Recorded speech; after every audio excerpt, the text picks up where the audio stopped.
My big brother, AA16 and left 435 is because Tammy gave him a fucking hard time about Yellow Belly. We're your Yellow Belly's friend. Yellow Belly and you this, and you know where he's at, and give us this information. Tom is an old motherfucking man. Why should he have to disseminate information by which now he don't know nothing about Yellow Belly. He knew of Yellow Belly, and he dealt with Yellow Belly because there's some local gun store. The old man went in there to get some gunsmith work done, and Yellow Belly happened to be one of the gunsmiths and recognized the old man's voice. Based on that, Yellow Belly gave him a deal. Cash and carry, right over the counter, no harm, no foul. Fair exchange, no robbery. And based on that, some kind of way they found that out, and all of a sudden, you got EBT, you got OG spearheading it, you got both the fucking predators. Anytime the old man came out on 435, they started badgering him. Then he started getting phone calls. I'm not down with you fucking over somebody like that. I will come pick up his fade, dude. I'm serious with what I'm saying. If I know you the one, then I get down with you again and again, physically. Fucking with this old man king, who really, let this man live. Let him be restful. Let him be innocent. Let him just be free. He did his dues. How dare you call him on the phone, trying to get him to give you information to go for you to obtain and go out and break the law? And then the old man don't know nothing about really what you're talking about? I don't even know what the whole outcome, why they hated Yellow Belly. Guy called me a few times on the radio, told me he was a licensed ham. I told him I didn't care. That is of no interest to me. I have no dog in that fight. This is on 435. Dude, carry on. You don't owe me any explanation. Please don't call me with this. Anything that I discuss about 435 will be discussed on 435. Do not call me. I do not care. So I don't understand it with Yellow Belly right off the top. And I don't know what again, I know the gun thing, the gunsmith, out in wherever the fuck Terry had to been his gun, and the guy recognizes Terry's voice, and they recognize that they hams, and they chopped that up a little bit. I don't know how 435 found out about that reset, but based on that, they hunkered down on Terry and harassed him.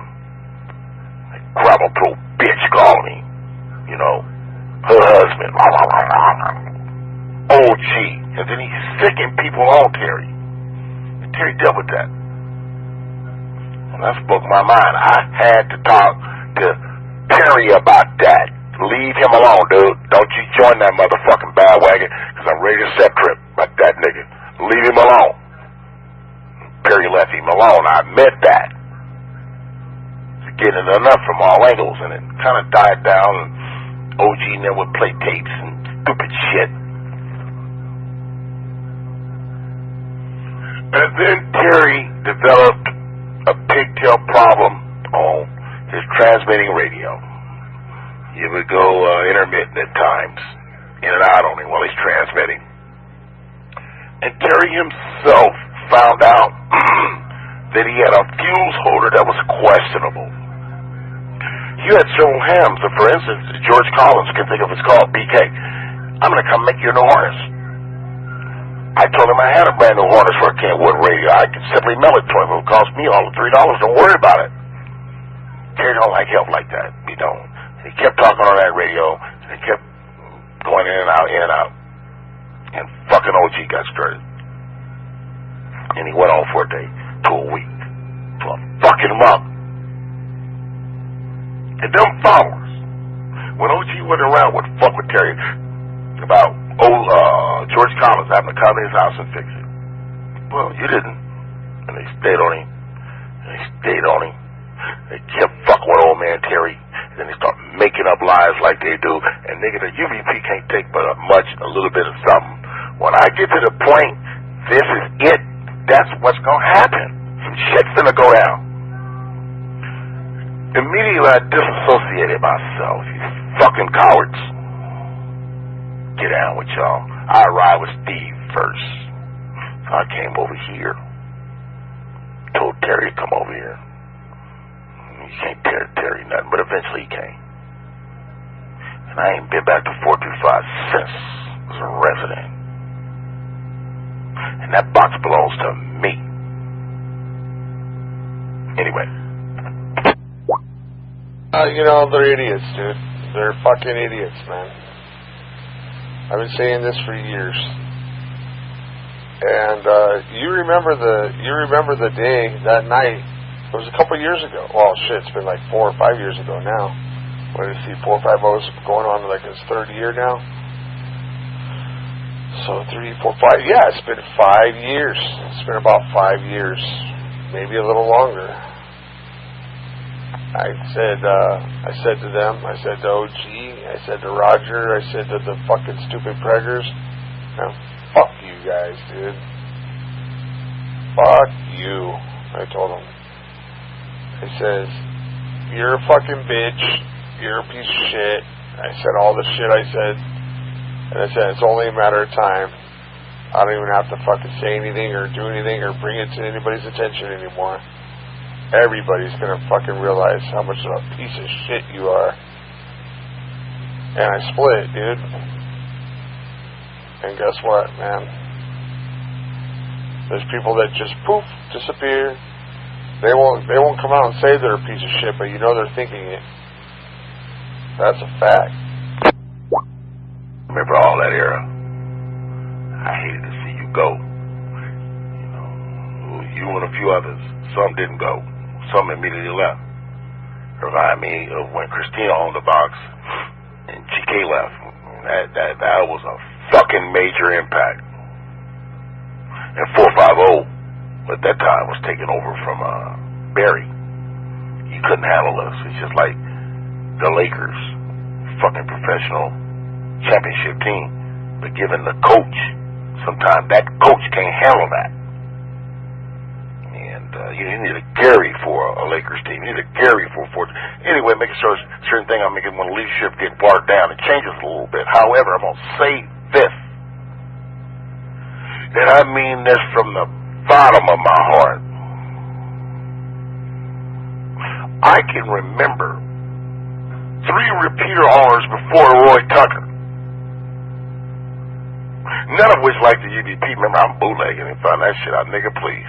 First of all, even before that, I was a nigga, black, dark-skinned dick, so they thought, but didn't like me.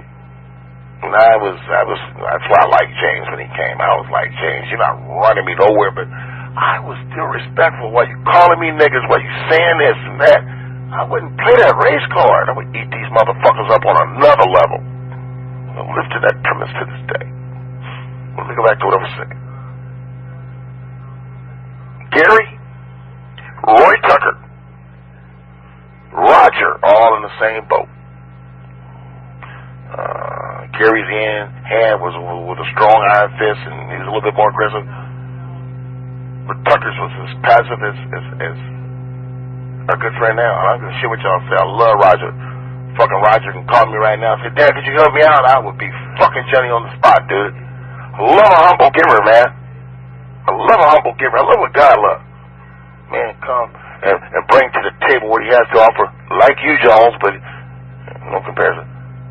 And an offer, you don't ask nothing of nobody. I ask you to be part 97, but I'm not going to put my foot on your neck. So when a cat like you, a cat like motherfucking Gary, a cat like Roger tells somebody to go, I have to respect that. I got to respect that. I might not be in agreement with it.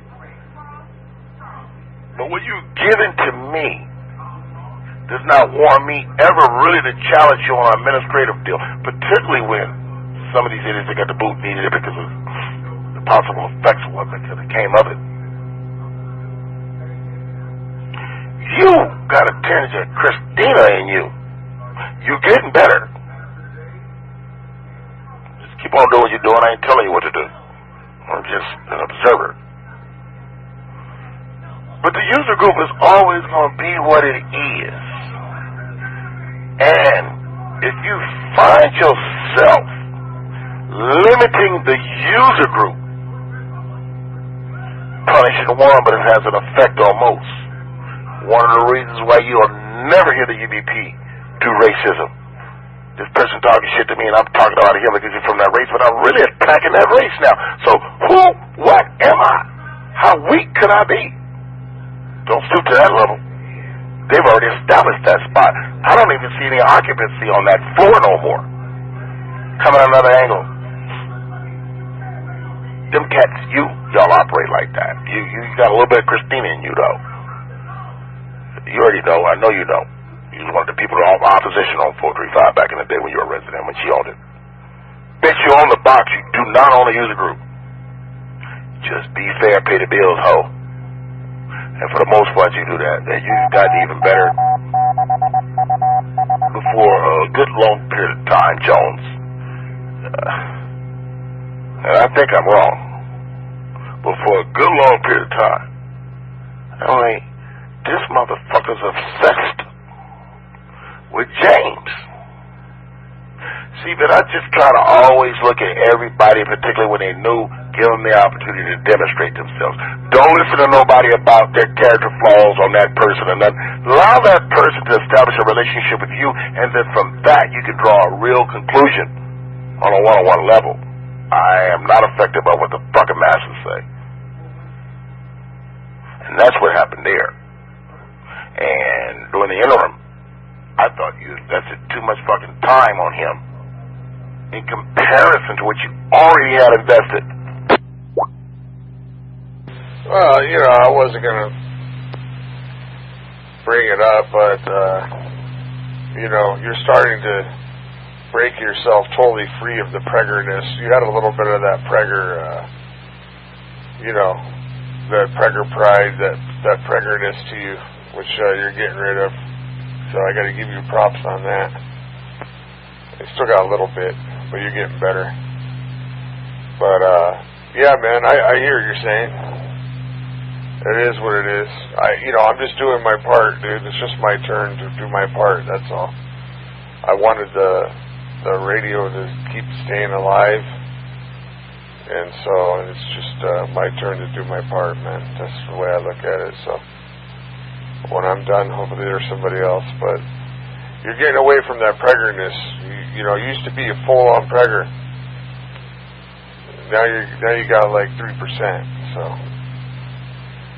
I give you props. With all due respect, but with extreme prejudice, I wouldn't give a fuck about what you think. That's good. That's good. Because I know you do. Otherwise, you wouldn't have brought it up. Anyway, fuck James Prager. And fuck shitbox Tom Prager and his Oompa Loompa black belly fucking lot lizard wife. And OG, he can go eat a fucking big fat dick too. KW6USA. Now, KC6UBP, for those of you out there in Radio Land, particularly you, James, because you're listening, your subconscious is listening, you're past the fuck out drunk, but you're obsessed with the shit you listening. You're a pillow of my spirit. What you guys just experienced was experience.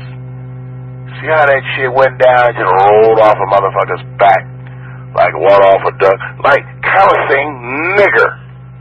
Letting that roll off your tongue, see? Because when you deflate the motherfucking word or situation, it's just that, nothing is deflated.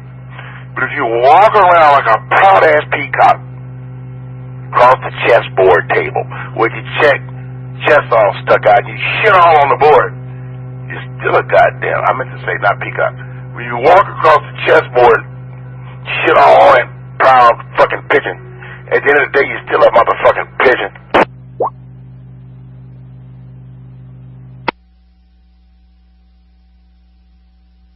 Some of the words sometimes I use are so deep, but I can assure you there are many out there in Radio Land that find the words that I speak quite therapeutic while they lie there and listen to them.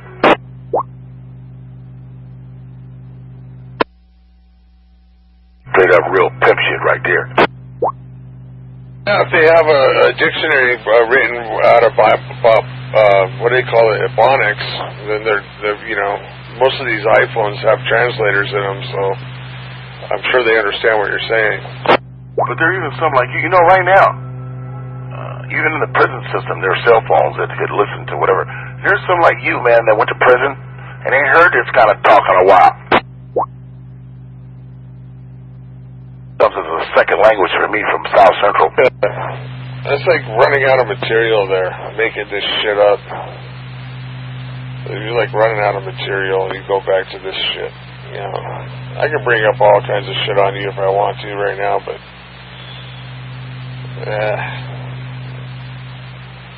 I'm kind of got my mind on other things.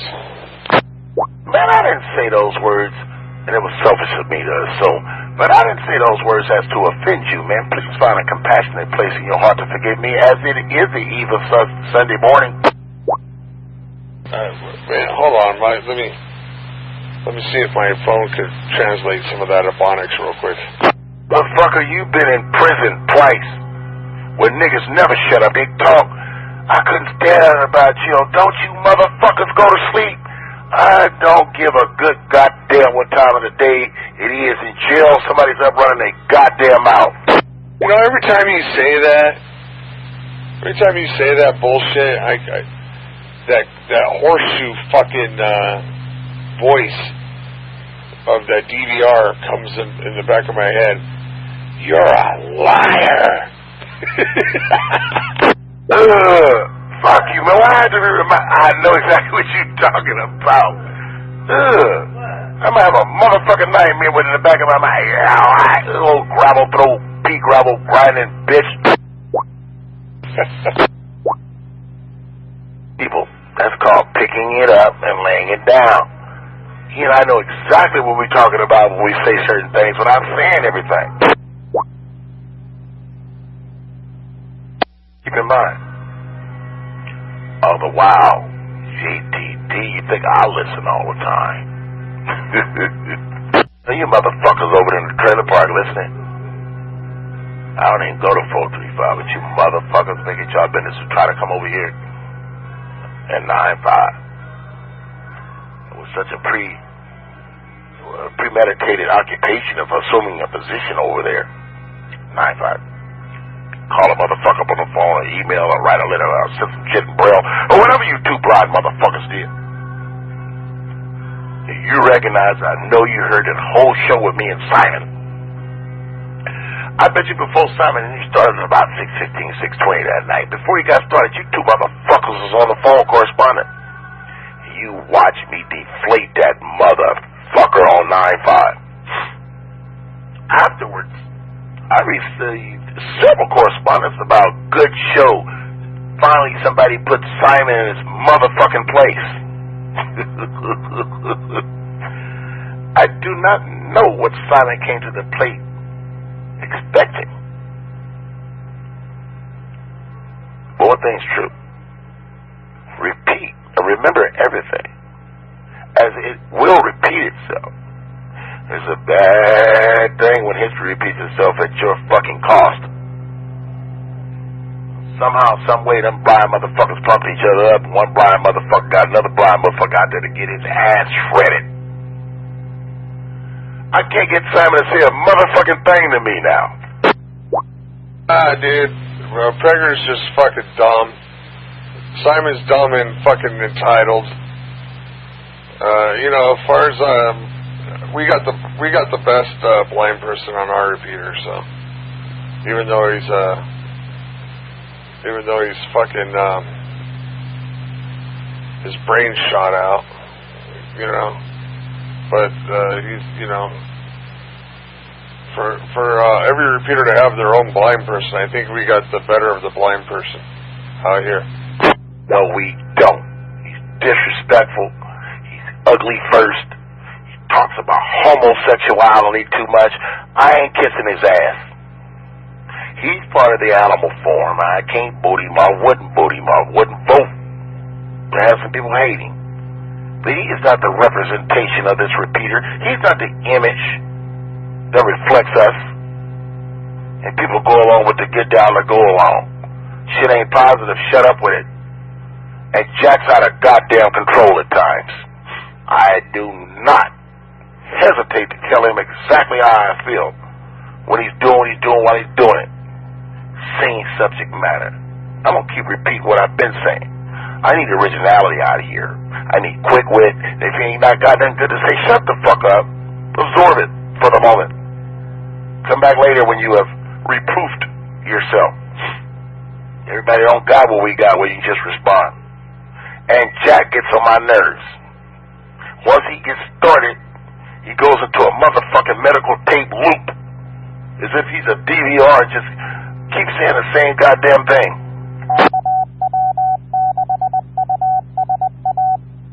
Nothing you said there isn't true, is a lie. It's all true. But one thing about Jack, though, Jack, I have to shut him down once in a while. Enough's enough, this guy. But he's not like Tom Prager and Simon Says, dude. Jack will go away after a little while. Shut the fuck up. You won't hear him for a while. This motherfucker Simon, this motherfucker just doesn't know when to fucking stop. Just like Tom fucking shitbox Prager. Yeah, and now that you mentioned that, I can recall James saying to me, "What's your problem with that? Ain't none of your motherfucking business." He said this to be on 9-5. It ain't none of your motherfucking business what my issue is with him, bitch. Stay out of this. And we went at it for 2 straight hours. Everybody stood aside. James kept trying to fire off, but signal ain't mine on UHF. I run that. Well, Darren, you gotta get. I'm not jamming Simon. And you know why I'm not jamming Simon? I have the ability, but I'm in QSO what Simon says. You stay the fuck out of it, newbie. You know the rapport between me and this blind motherfucker that I had to help around in the parking lot in the park. And the motherfucker grabbed my shoulder. I got to take his bitch ass in the motherfucking bathroom. Like I told him, nigga, you're in front of a urinal. Don't expect me to zip your motherfucking pants down, pull your dick out. I mean, dude, you don't know nothing. You don't know nothing about what I just spoke of. Let this blind motherfucker say it didn't go down like that. Seriously.